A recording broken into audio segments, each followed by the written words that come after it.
What's up, everyone? Welcome to another episode of the Wholesale Elite Podcast. I am Isham and I'm here with my handsome Studley co-host, Tanner Santucci. And OMG, do we have a good one today?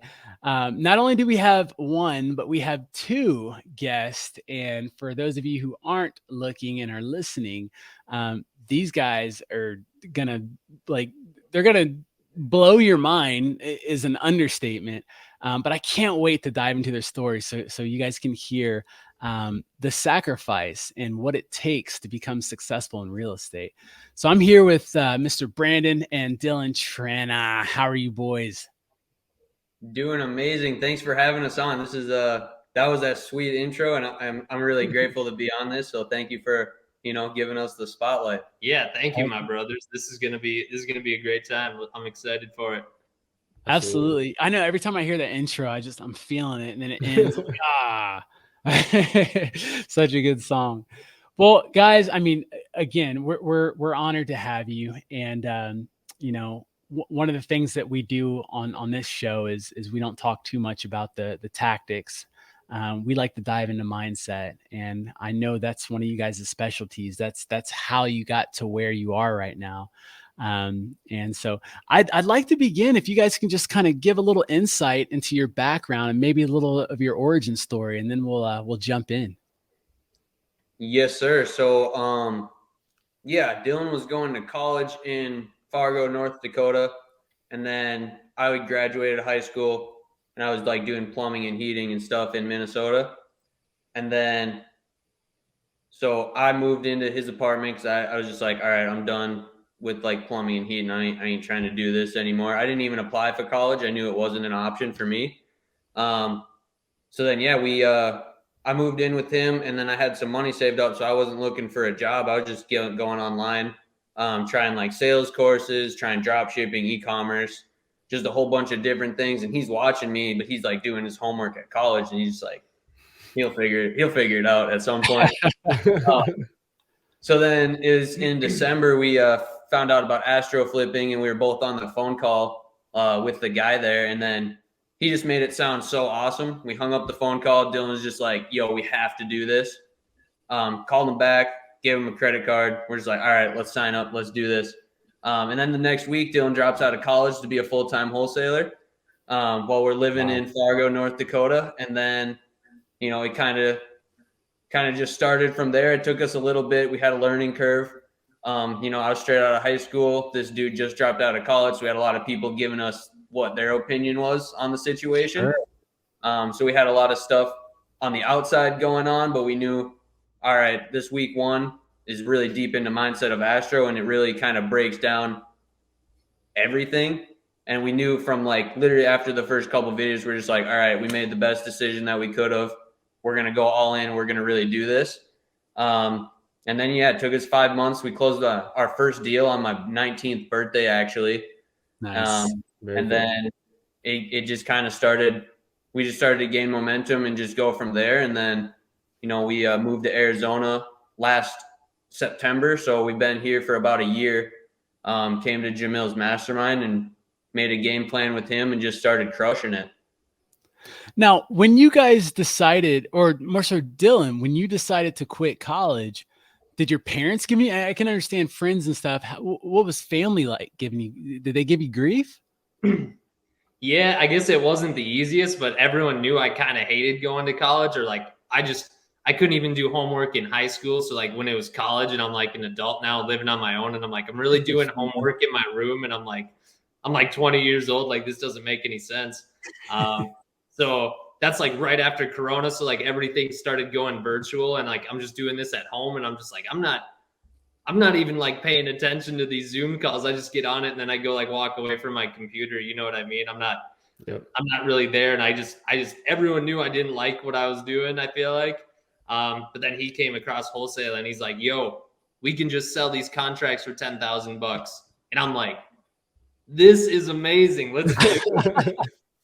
So you guys didn't have the typical origin story of you read Rich Dad Poor Dad years ago and you knew you were going to be real estate investors. That wasn't your story. You saw an opportunity and you're like, let's go for it. I didn't read too many books. I was always watching videos and I was always trying to learn about, because I'm just like, I'm looking at people in my surrounding. I'm just like, all right, none of these guys, they're all broke. Like, no one's got sweet cars. Everyone lives in a small house. And like, we're from a town of 800 people in Minnesota. So like 60 grand a year is like a lot of money for a lot of people there.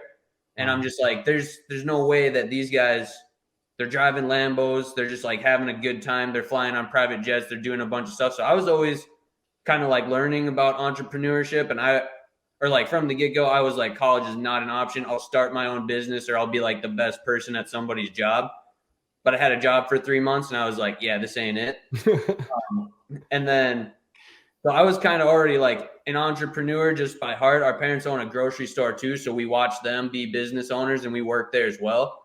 So we didn't really have like jobs, I guess, growing up. We were kind of like already the manager just right away. No one could really tell us what to do. But yeah, I didn't really read too many books until I like got into astro flipping, and then I started like, okay, I need to like really see what the people at the highest level are like trying to teach everyone through these books, because nobody reads books after college or after high school even. They're just like, sweet, I'm done learning. Right. No kidding. No kidding. I feel like I definitely had I knew I was going to own a whole bunch of property. I wanted to. I didn't know how I was going to get that accomplished. I thought the best way to do was become a loan officer and go to a bank and work there, because like the bank will give me the dollars eventually. I thought that was like the route that would be to buy properties. And then he's just like, yo, let's just go right to the properties. And we're just like, oh, this wholesale and stuff, this looks amazing. I think this can work. So tell us a little bit about your story of when you moved to Arizona, right? Like, what made you guys ultimately choose Arizona, which I'm sure most people know why, but in the sense of like, what was your thought process behind, let's just pick up from North Dakota to go to Arizona? Yeah, so we grew up in Minnesota, but then I was going to college in like Fargo, North Dakota. He came and moved with me. We're living together for a few months. Came across wholesaling. He got me to drop out. Started doing it virtually, and it took us 5 months to get our first deal because we were jumping around, doing a whole bunch of different markets, trying to do Minnesota, Arizona, Florida, just like jumping around everywhere. We actually do have an uncle that lives here in Arizona that used to like flip and buy properties, and he like owns properties like down here in Arizona and in Minnesota too. And he was kind of like a big inspiration for us to like want to buy properties, because we wanted to be like our Uncle Skip, who just, he has awesome houses and everything. And we're just like, yo, this is amazing. But so we knew wholesaling was legit right away in Arizona, just because we've had an uncle who used to like flip properties out here. We didn't really understand what he did, but we just knew that he like would buy and sell like land and properties. So like we knew wholesaling was legit in Arizona. But then also, I guess it was just like the best fit for us, the community down here, that we had like some family down here too. And we came down to Arizona, and it was like one of the first places I've been where I'm just like, we came a few months before we moved, and I'm just like, whoa, I could actually like live here in this spot. I haven't like felt this about it any other place I've traveled. But we were living in Fargo, North Dakota. So we did our first deal in May, and then we did like 6 deals up till August, and then we didn't do any deals in September. And then, so like we're like living in Fargo, don't like have like steady income coming in. We did a couple deals, but we maybe made like $7 grand total on like all, because we had to split our deals with another wholesaler that we were JVing with. So like we didn't really make that much money, but we got like that proof of concept. And then our mom is like, we're telling her like, yo, we're hustling. We're trying to go to this mastermind that Jamil's doing down in Arizona. And like, I wasn't there to have the conversation, but he was with my mom, and she's just like, yo, if you guys like need some dollars or you want to take out a loan, because they just sold their house, so they got some money too. They're just like, oh, we'll give you guys a loan to move out down there. And Dylan just like, perfect. All right, cool. Calls me about it, tells me, he's just like, yo, this is what we're doing. Next day, booked our ticket to the mastermind, paid it in full. And then pretty much we just got everything that we owned in 2 suitcases.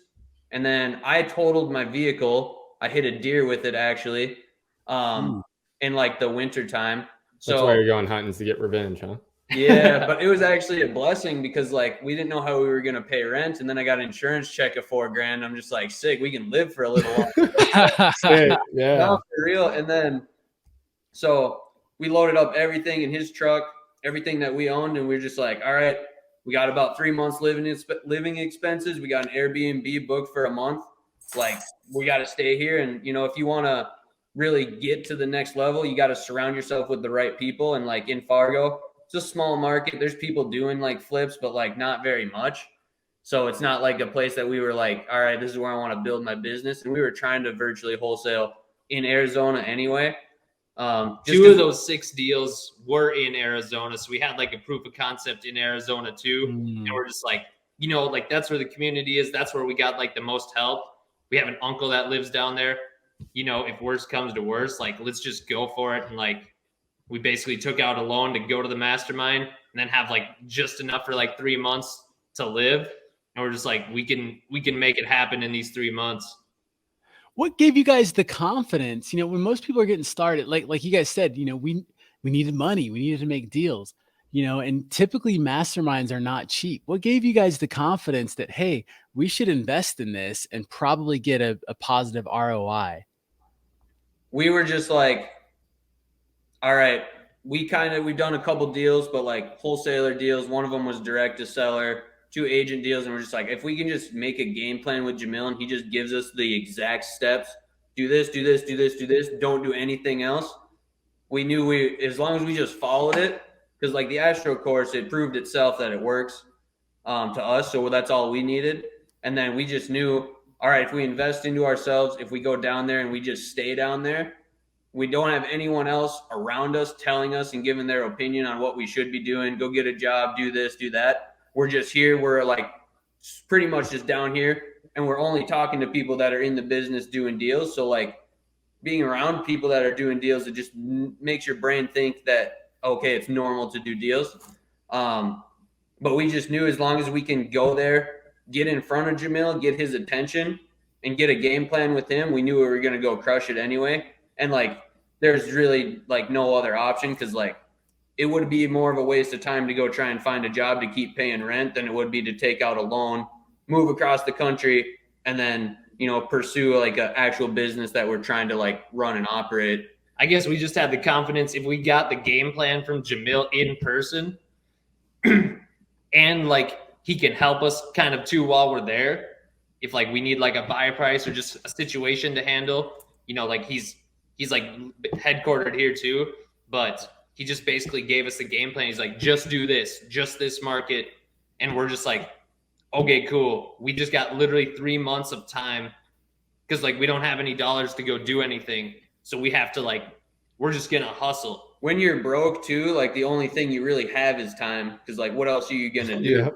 So it's kind of perfect that we got an Airbnb booked, a little bit of dollars for living expenses, and then just a lot of free time because nobody else is bugging us. We didn't have like family stuff going on all the time, and like it was just perfect. So we were able to just like kind of isolate ourselves so we could just get really dialed in and focused and build up that skill. Was there any time through this through this time phase where you guys were locked in and focused, where you guys were like, man, did we make the right decision? Or did you know it all along? Where was your mindset at then? I feel like we did a pretty good job of not being like attached to the result. But because we did 6 deals, so we knew what needed to happen. We just really needed to go do that and stay dialed in for a long time. And there was an amazing quote I heard from Pace Morby, and I still say it, I feel like, a few times a week, but you're not really consistent at one thing when you've been consistent for 91 days at one thing, you've literally only been consistent for 1 day. If you give up after like 67 days, you weren't even consistent for a day. You know what I mean? So like that too, we just knew like everything in real estate works. We did a direct to seller deal, a wholesaler deal, agent deals in like Fargo virtually, but we still just kept having shiny object syndrome. But when we just got the sauce from Jamil in person. He's like, just do this one thing in this one market and you'll do it. And we did 2 deals all there already. So we knew what needed to happen. We just really needed to stay consistent for like 90 days. And at like day 45, we like locked up like a decent sized deal, but that didn't even close until like after Christmas, and we moved down in October. So like there was like a light at the end of the tunnel. Like we got Right. a $17K check waiting for us. It's like, let's try to make as much happen by the time it's then. But those first 45 days, like with no deals or contracts, like we were just straight hustling, but we're just like, the only way we'll fail is if we give up. So like, we just got to literally just make it happen. Like I'm going to keep calling this cell phone until like I have a deal, because if I give up, there's definitely no way I'm getting a deal. So I'm assuming you guys were of the mindset of like, we can't quit because there's no other alternative. There's no way back. You'd burned all your ships, so you had to charge forward. That's incredible. That's incredibly impactful. Let me ask, at the time, how old were you guys? 19. Wow. I was 20. Yeah, that's Dude, I think back to when I was 19, I was not that focused or determined at all. I was partying in college, so yeah. So you guys had parents who were business owners. Do you think that played a role in your kind of focus and your consistency, or was that something that you guys just kind of, you realized through Jamil, your coach, telling you this, all right, this is what we had to do? Or did you already come to the table with that, or how did that work? I feel like we both, since growing up around that, where our parents like own the business, and same with like our grandparents too. Like the grandparents on my dad's side owned a restaurant, and then on my mom's side, they owned like the grocery store. So like we were always in that kind of like entrepreneur family, I guess. We didn't really have like a job mindset from the beginning. And when we did have jobs, we both didn't like it, that like we were having other people kind of tell us like what we do and what we got to show up and dress as. So I feel like, yeah, definitely. And we seen them, like our parents are like still to this day, like some of the most consistent and like disciplined. Like they're always in the community, always meeting people. They're like showing up every single day and doing their thing because they got to do their thing because it's their business. So no, definitely watching that growing up totally helped, because like we knew that they're like some of the hardest workers like in the entire world, in like our eyes for sure. But so you definitely think that played a role in making it, in your guys' point of view, when you guys moved, you guys having the support from them, they were willing to, like you said, share money essentially from selling their house, because they were also entrepreneurs, right? So you guys, were they super supportive? Like, yes, go move, not like to get out of our hair essentially, but yeah, go move, go experience things, go try the entrepreneurial, and we're here to support you. Because I feel like a lot of people don't have that. Were they very supportive of when you guys moved? At first, when we because like they kept telling me he's going to college, and they kept telling me, yo, if you're gonna move, you got to get a job, and they didn't really know what was going on because we didn't really tell them. We're just like, all right, we're going to try and start a business. And then we just kind of shut it off because we don't want anyone else to give their input, because we know that they're not qualified.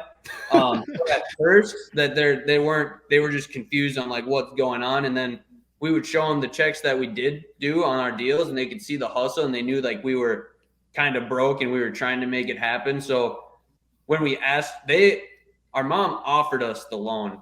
She offered us a loan of like $5,000 though, but we closed them at 25 so we could go to the mastermind and have some money to get across the country. So it was definitely had a lot of support once we finally moved. And now like looking back on it, like they're so dang happy that we're not doing what everyone else is doing, and that they took that chance on us, and we could go bet on ourselves too. Our mom was just down here last week. We're showing her the city. We drove her past the deals that we've done, and she can see what we're doing, and she just absolutely loves it. So it's awesome. We definitely have a lot of support. They've honestly been like amazing supporters, and like at first it was like kind of hard to get them on the same page, but they like knew that we would be committed, and we've always paid. They always like, since we worked at their grocery store, they always knew we had enough dollars. So like we always had to pay for basically everything. Like I've paid for my truck. We've always paid for all our clothes we've had our whole life. We kind of like we paid for our phone bill ever since. Like we bought our own phones for the first time. Like we've had to pay for everything because they like knew we had dollars because we were working at their store. So they knew that we're smart, and like every time we borrowed money, we've always paid it back in full. So they know that we're like good with money and like understand that concept already. So they like trusted us investing into us, and like they say they're like our investors, like instead of like a thing, they invest into us. Right. That's awesome. Wait, what would you guys say to someone who comes up to you and says, of course, Trana Brothers, of course you guys are successful. You have these parents who showed you the ropes, you know, they taught you, they instilled this discipline. You know, they supported you guys in moving here. Of course you're successful. I don't have any of that. What do you say to those people? I think you need to get around people who are going to tell you that you can do it. Get around people that are doing the thing that you want. And just, you got to, and here's the thing, like with family too, like you love them, but also you don't need to spend all your time around them, especially if they're not adding to what you're trying to do and accomplish. So I would say you need to get around the people who are actually going to support you, know what you're doing, and doing the thing that you want. And then you're going to win regardless, as long as you just keep going and be consistent with it. Those first 5 months, like they wanted us to go do what we wanted to do, but it's not like they were just on the same page from day one. Like we kind of had to show them like, we're committed to this and we're doing this. I don't care if you like it or not. Like this is what we're going to do. And we know, I want to say basketball too in high school. Like all we did like growing up was play basketball, and like we were just super consistent with that. Literally like every day from like kindergarten until we graduated, all we would do was play basketball. So like we already knew what it took to go achieve and accomplish something. We won state basketball championship for Minnesota when he was a senior, and then my senior year we won the game to go. We qualified for the state tournament again, but then like Corona happened and they just pulled the plug on the whole tournament. But that was like right there, because like all we did was just work and grind, and we would make like 1,000 shots a day each, and like we were just committed to like doing this thing so we could build up a skill, and be athletic, be in shape, and like be like killers on the basketball court. So we knew what it took to like go be great at something. Like we knew how consistent we had to be and how hardworking. Like it's literally got to be like an every single day type of thing. And they know that we knew how to do that from like basketball and stuff too. So I feel like that definitely helped with that decision and like believing in we could do whatever we wanted. Yeah. So I guess being athletes, right? Because I played college baseball. I played some college baseball. So I know what you guys are talking about in the grind. What did you guys bring over from, you know, like you said, from practicing the 1,000 shots a day and whatever it may have been? What have you implemented from learning from sports into your business? And why do you think that's made you more successful maybe than someone that didn't live through the grind of an athlete? I think sports is honestly like the most important thing in like high school, just teaching you like teamwork and like staying solid and consistent with something. If you practice more times than anyone, you're going to be way better. So I guess, yeah, we were honestly just like shooting hoops in our driveway like our entire life. And now we just basically shoot on deals in the driveway. Like every single day, we're just like out in our driveway offering on deals. We're basically shooting our offers. So like we've honestly just been shooting in the driveway our entire life. Like even literally today before this call, we were shooting in the driveway. It's like the consistency and it's the hard work, and then it's teamwork too, knowing like your role. Like he's going to be better at things than me, and I can accept that. Just like maybe he's better at ball handling than me. Maybe he's better at giving offers than me, and I can accept my role of, okay, I don't need to be like the star player on every single play of the game. I just need to do my role the best so we can work together as a team. Because like all those, or like even in basketball and like in business, if like you have like one all-star, that they don't really go too far. You got like one person who's like thinks that they're the absolute shit, and then all their team, like they think that they're above their team instead of with their team. Their business usually doesn't end up growing to what it could be. Absolutely. But knowing like your role and like knowing like if we work together, it's going to go way farther than if I try and just do this on my own and just try and like do it all. Like knowing that teamwork is going to make us like get through. And then it's also pushing each other, because not every day you want to wake up at 6 a.m., go lift, and then go shoot 1,000 hoops every single day. And it's the same thing. Some days you don't want to wake up, go to the gym, and then start ripping calls and like talk to 30 plus people a day. It's hard. It's like mentally challenging. But having like a partner or having somebody that can push you and like, no, holy shit, he's got 20 conversations and it's noon and I'm only at 15. This is ridiculous. And then it's like turns into a competition of who can do more in the day. So I think that plays a big role in it too, because like we're looking at each other. How many offers you give out? Oh, you got that many deals on the board right now? Okay, I need to step it up. And then it kind of turns into like a competition in a game and it just becomes fun. But like we're also collaborating as a team at the same time, both elevating each other. And like we want each other to crush it. You know what I mean? Like in anything he runs into, I'm there to like help him. Anything I need like help with, he's going to be like drop it and help me right away. So yeah, we're both just like competitively just pushing each other forward, I guess. Yeah. Speaking of your roles, like what's your two roles in your business then? How do you guys, coordinate with each other? I mean, like, what are you guys doing? Are you guys both doing the same thing? Or are you like, what are you guys doing to work together? I guess we are doing like basically both the same thing, but we're both able to complement each other. Like when one person's like doing this thing, maybe he's like figuring out, he gets sent like an address. I'm helping him like comp it and figure out like the offer details and like kind of how to handle the situation. And then when I'm like running into situations, just taking a side look at it from like, what do you think like should be going on, and just like complimenting and just figuring out the best game plan together, I feel like. And like, as far as like title work and like emails and stuff, I know Dylan's not trying to do that at all. And because he's just like, I need to just be on the phone making offers. I'm not going to deal with these emails or talk to our escrow officer or anything like that. We're like, I'll take the time and I'll go do that because I know it's important, but that's something that he's not going to do. And I understand that. And I'm willing to go do it. And like, if he locks up more deals while I'm taking care of the deals we already are working on, like we might as well just keep loading the pipe. Like as long as he's still offering, he's still shooting. Like I'll take care of like all the back end stuff too. So, we kind of complement each other in that way where it's like, there's certain things that he's not going to do and there's certain things I'm not going to do either. But like, it's kind of like it just works, Absolutely. How do you guys handle conflict if there is any? It's usually about like 5 minutes and then we're done with it. Okay. Get the hell out of each other. A couple black eyes and you're back at it. Sometimes we can get heated, but like we know like at the end of the day it's like not personal.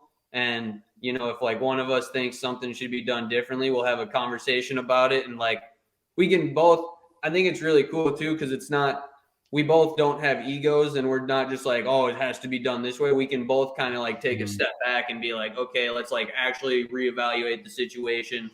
I can see your side, you can see my side. Neither side is right. Actually, this is what we should be doing. And then we can just go from there instead. We haven't like punched or fought each other, but we're going to start like a boxing or jiu-jitsu class soon. But I know I could kick his ass. Some of that anger. I'm undefeated. Oh, there you go. You gotta need some boxing gloves. Big bro, man. Yeah, that's how it rolls. Let me. So I want to talk comfort zones for a little bit because I know that can be a challenge for people. And from what I've noticed, successful people, they are comfortable being uncomfortable. Can you guys give me like an example, maybe recently, of something you've done that was out of your comfort zone? Yes. So we've been like just physically and like in our like fitness goals, we've been doing pretty much like the standard. We just like go weight lift and we don't really do any cardio. We're just trying to like get big and like lifting. And we noticed a plateau. And I think it honestly comes in all areas of life. You need to be always constantly changing and growing physically, mentally, spiritually, financially, like everything. So out of the comfort zone, we've just been doing the same lift. And like, you can tell, like when you first start lifting, it takes a little bit to see results. And then you kind of go like this, then you plateau. So instead of doing like just our standard lift that we've been doing, now we started doing CrossFit. So we're doing high intensity, high cardio, just like really switching up and shocking the system too. And we were waking up. They say this in the Astro course in week 1. It's like, if you want to wake up at like 6 a.m., set your alarm for 5 o'clock and get up at 5 and like really shock the system that way too. So this summer we started waking up at 3:30 in the morning, going and lifting at 4. And then it got us as far as it needed to get us. And then we needed to shock the system and we changed like our whole morning routine. We're waking up later now, but we're doing different workouts at different times. Being able to like switch that too. And, as far as like financially getting out of the comfort zone, making investments into yourself and joining masterminds and like learning new skills. Like you rack up a lot of wholesale dollars like with cash, but like you honestly don't need to buy rentals right away. Like that's not honestly the best use of the money, in my opinion. It should go right back into yourself. So when you stack up a bunch of like cash, you dump it into masterminds and you meet new people, build relationships and learn new skills that are going to end up making you more money in the long run. And just kind of having that delayed gratification, like with a marathon mentality, it's like, I'm not here to just get rich really quick. I'm here to like really build this business, really build these skills and relationships that are going to be fruitful for like 10, 20 years down the road. Absolutely. Absolutely. You guys mentioned morning routines a few times. Can you walk us through your morning routine currently? Yeah. So right now we wake up at like 4:15, 4:20. Get downstairs. We both have like notebooks where we like write our goals down every single day. And I think that's something that's super important is writing down goals. And do you write down your goals just for the day, or what do you mean by writing down your goals? Just like your massive goals that you're working towards. Like, I feel like in every single aspect in life, I do have like another book that I do write my like goals for like the day and things that needs to be done. But I feel like I'm writing like huge, massive goals. Cause like a lot of people, we learned this from like Grant Cardone and like listening to his books, but people like will set like a goal that's like maybe that's probably actually attainable for them. But like you need to like 10x this sucker, like add some zeros on the end of it or like something, like set your goals like just massive. Because if you aim for like $1 million this year, you're probably gonna like get maybe over like halfway or something. But if you aim for like 10 million or like 100 million, even if you like come up short, you're going to be way further than if you only aimed for like 1 million. So you true. know what I mean? So true. So true. So like, you're right. What's next? And then after that, it's like wake up, write down our goals, go to the CrossFit gym. And then now our pool's like getting cold. So we were like doing a cold pool at our gym before, but now we just jump in like the pool in this like community that we stay at because it's like a cold pool. So like always cold water every single day. And then after that, like about an hour of prayer and meditation and stretching. And then after that, we eat some breakfast, maybe listen to an audiobook for like a half hour, then write down our daily goals. And then we're like, start doing like real estate tasks and responding to people. That's awesome. Sounds like you guys got most people's daily schedules and your first like 3 hours of the day. For real. Like your average person's like listening to this and they're like, wait, what? They did all that before like 7 a.m.? What the hell? For real. Yeah. That's awesome. Thank you, bro. So it seems like things have just been going peachy for you guys. You guys haven't had any like hard struggles or any of that stuff, right? Is that what I'm picking up? Probably not, I'm guessing. So I'd love for you guys to walk us through one of the more challenging times in your real estate business. I think when we moved down here, that first like 45 days without no results after we've done 6 deals. And then it's been like, we did like a deal the first week of August, which was like our 6th total deal. But then we didn't move down to Arizona. It's like, say the first week of August, 2021, we closed the deal, moved down to Arizona like the 27th of September. So it's already almost been like 2 full months without doing a deal. And then going to the mastermind. And then for 45 days, not even locking up a single contract that's a deal. And like you just got to push there and like you haven't seen anything fruitful coming in. And you're just like still working off faith. You're just like, I got to make this happen. I'm like, I just got to keep pushing because I know the only way I'm not going to do deals is if I stop calling people. So like, I just got to keep going. I honestly think that's been like one of the biggest challenges we've overcome is just like keeping our head down and staying focused for those like 3 months when we moved down here right away. And then I like when people, go ahead, bro. You have to say something. Yeah, like one of the current struggles that we've had like more recently. So we did like 14 or 15 of our deals. Like literally majority of our deals we've done just off of our cell phones and using like $9 Podio. So like we did 7 deals in May, and like up to that point, that was like 20 something deals or something in total, or 19. And then in June we got like a new CRM so we could start kind of like scaling this business and like text blasting and setting people up on automations and stuff. And then during June, July, and August, we canceled on 8 contracts, didn't close anything. And on top of that, we were trying to transfer people from our personal cell phones onto like a high level phone number. And like it's just been hectic. And like we had there's one time we sent out like too many text messages on accident that like all of our agents got texted like 3 or 4 times in a day.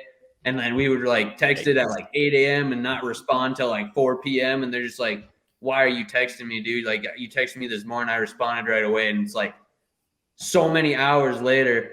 So like that's been one of our like more current struggles, I guess, that we've been like working through. And we're still like, I still got agents that are calling me on my personal cell and on my high level number, and I'm trying to transfer them all and trying to get all organized. And neither of us are like systems guys.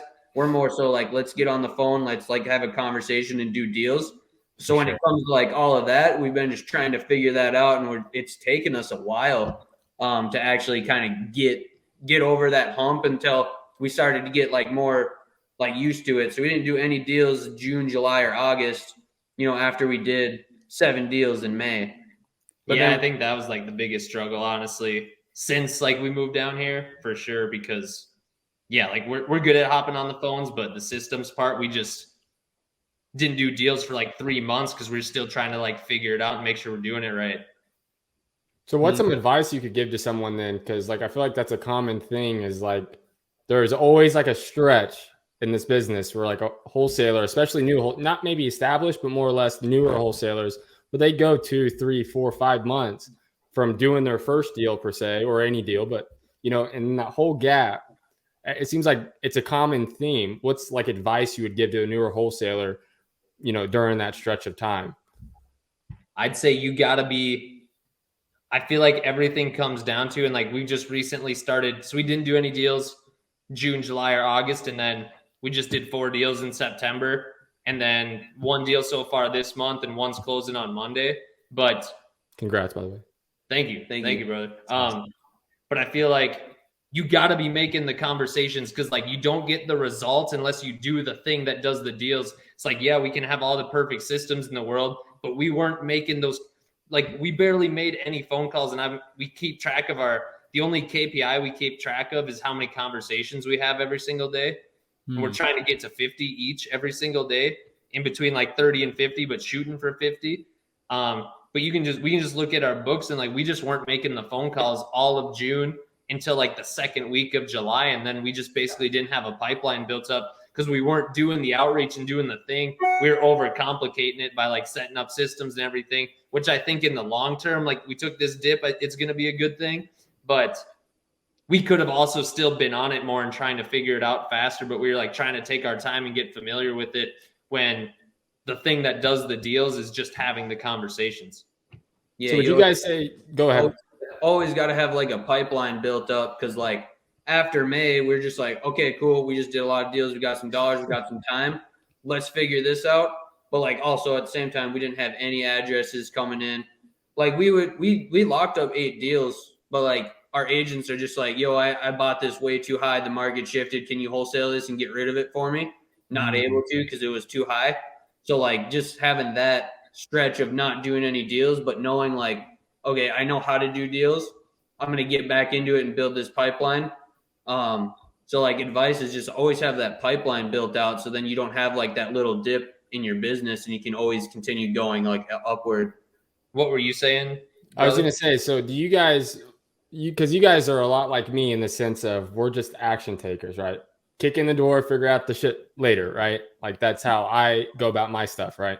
So looking back through all of it, even though it's somewhat recent to you guys, do you guys wish you would have spent more time building the systems prior to really doing a lot more of the outreach? Or do you guys like the way you guys have done it, in the sense where you guys are kind of just figuring it out on the go? Because that's what it sounds like. Am I wrong or am I right on that? I honestly, we were like too broke to start with systems because like we had enough dollars to live, but like we couldn't even afford a dialer when we moved to Arizona because like we were like we had enough for 3 months worth of living expenses, but not really much anything else. So, but I think it was really good that we just did it off our cell phones because we built relationships with these agents. So transferring it was so much easier because they all remember us. Where if like we would have just been talking to thousands of agents from like the beginning, we wouldn't have really built those relationships where now I call them and like they all respond, or majority, not all of them, but like majority of them still respond every single month to me and him. And they actually know who we are. We met a lot of them in person. So I feel like what I would have done different is we should have blocked off like the first part of our day and just had convos and did the thing that makes the money and then start to figure out our systems and stuff. But like we would just like take the whole day and we're like, we wouldn't make the phone calls where we should have at least tried to like do deals until like noon or 1 and then start trying to figure that out. But we just like took the whole day and did it. And yeah, we just weren't, that wasn't the best move in my opinion. Yeah, or even like finding someone who understands systems and who likes to do systems and have them do it for us instead of us trying to figure it out. Like that would have just sped up the process and the time because it took us a long time to like actually figure this out and transfer people over. And then like later on talking to people who know systems and like systems, they're just like, you guys could just called me and I would have had this done for you in like 2 days. But it took us the whole by the way for me. Trying to figure it out. Yeah. No, that's good advice. I think to anyone who's listening or watching, you know, it seems like the common thread is just to be resourceful, you know, give yourself grace and just keep pushing forward. Like don't get hung up on this little stuff, because hearing you guys' story, I mean, you've done it all. You know, you had shiny object syndrome. You made all the quote unquote mistakes, you know, that a new or that a lot of, you know, wholesalers make. And so to any of you listening and or watching, and you can relate to this, just realize, you know, these guys started doing the same thing. And, you know, what's been your biggest month so far? In May, we made $110,000. Yeah. I mean, come on. So, you know, stick with it. Just realize that there's light at the end of the tunnel, and that you're going to get through this. Whatever's happening, everyone's got to build. There's no cookie cutter way to build a real estate business. You know, there's tons of wholesalers that are out there that don't even know about agent outreach. You know, they're cold calling, they're door knocking, they're driving for dollars, and all that stuff works. It all does. So let me ask you guys, why agent outreach versus all the other methods? When we started, we didn't have a marketing budget. So when we got on the call for Astro, and it's just like, yeah, you can just do deals like for free. You just got to like make the phone calls. And we're just like, well, we don't got any dollars. So this sounds amazing. I like the relationship and referral based business because like I got agents who brought me multiple deals. Same thing with him. And like building like actual relationships. So like down the road in 10 years, they're still going to be sending me deals. They know I'm going to be solid. And by then I'm going to be probably like buying and like holding on to more stuff too. But I like the relationship based business because it's going to take you way longer. Like one seller will sell you one house, maybe, especially if it's in a distressed condition. Like usually they're not going to have multiple properties, but like an agent, they're going to have multiple deals this year and next year and the next year and the next year until like they're done in real estate. So I kind of like that referral based business too. And then people are going to know, okay, the Trana Bros are solid. I know that they'll close. Let me just hit them up and just trust them instead of trying to get locked up by another wholesaler that kind of doesn't really know what they're doing. Absolutely. And Jamil does like more deals than anyone. So it's like, why reinvent the wheel? Why not just do what literally the goats of wholesaling is doing? The goat. Yeah, I mean that's awesome. That's powerful. Man, let me ask you guys, I'm going to set this question up a little bit better. I asked this to my last host or the last guest, excuse me, that we had, and I'd love to know. I don't want to ask everyone this, but I'd love to know you guys' answer to this. I'm hoping you don't give me kind of, like the cookie cutter response that I think, many just common lay people would give. But what is your definition of success?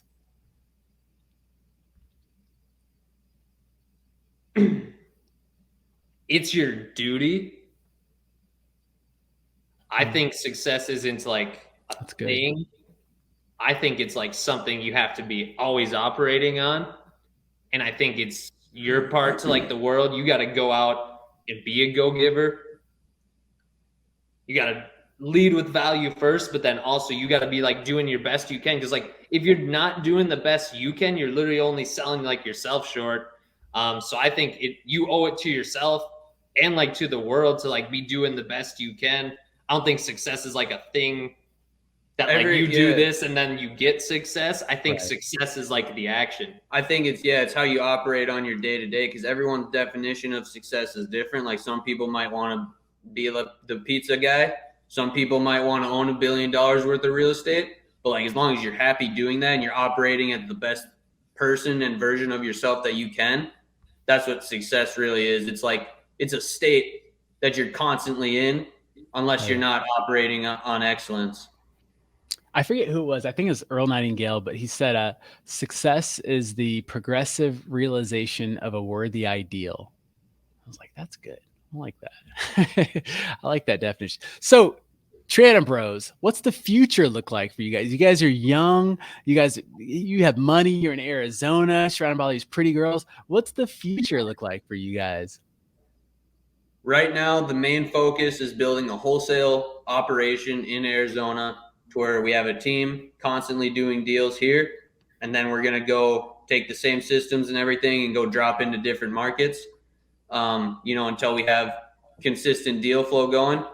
But looking to build like a portfolio of single family houses in Arizona and then get into multifamily and just continue to build a legacy for us and our family and our generations on, and, being able to teach that and go give and like be on people's podcasts like this, build a brand, and like actually be out there helping, hopefully inspiring people to actually take actions on their dreams. But like our main focus right now is just build a wholesale operation, and we're not going to get shiny object syndrome about, I need to go get into multifamily now. I need to start buying rentals now. Like, no, I need to build a wholesaling business so I can step out and I'm still doing constant deals every month. Yeah, I just want to take a moment to say, like, the answer to that question that you guys just did, in the sense of a lot of people say goals, they're just gonna be like, I'm gonna be a billionaire. But I liked your guys' answer in terms of you guys, it sounds like you have steps almost, right? Like build a wholesale business, and not just I want to own this amount of doors. You're like, I want to own single families. I want to build a single family portfolio, and then I'll do the multifamily and so on and so forth. And so I feel like you guys got a great head on your shoulder, and you're definitely going to succeed. And because you have not only the will and the drive, but you obviously sounds like you guys have goals, and you guys have achievable goals and steps to get to those goals. So I just wanted to take a moment and say you guys answered that brilliantly. That was good. Thank you, brother. Thank you guys for having us. This is a fun podcast. I love this. You guys are awesome. Yeah, drop an F on if you want to, I know, right? I'm so stoked. So I get to meet you guys next week, like finally in person. So I'm looking forward to that. We're gonna make some agent outreach calls together. We're doing what's it called, the Nightmare on Deal Street.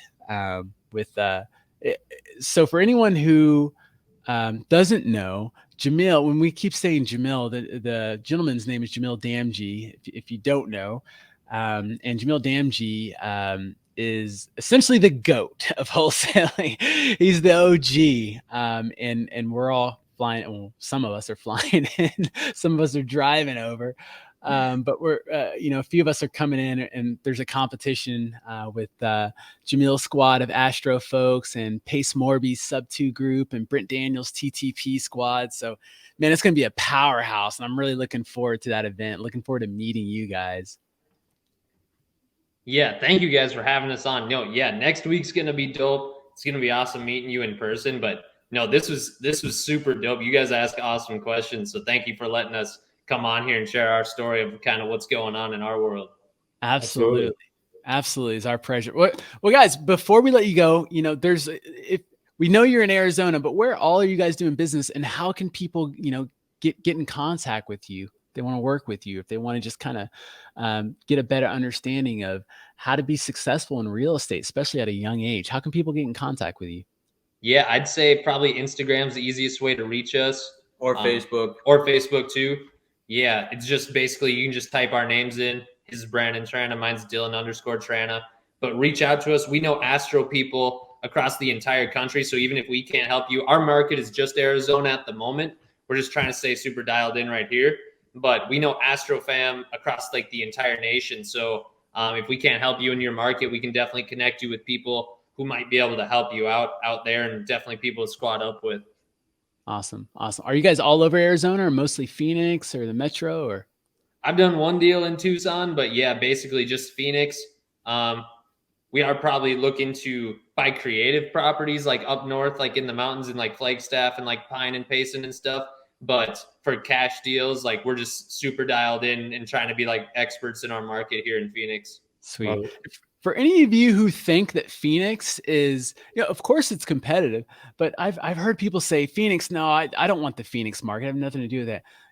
Jamil's there, Brent, all these legends are in Phoenix. You guys had $110,000 month, and what are you, 20 now? 20, 21? Are you 21? Yeah, I'm 20. I'm 21.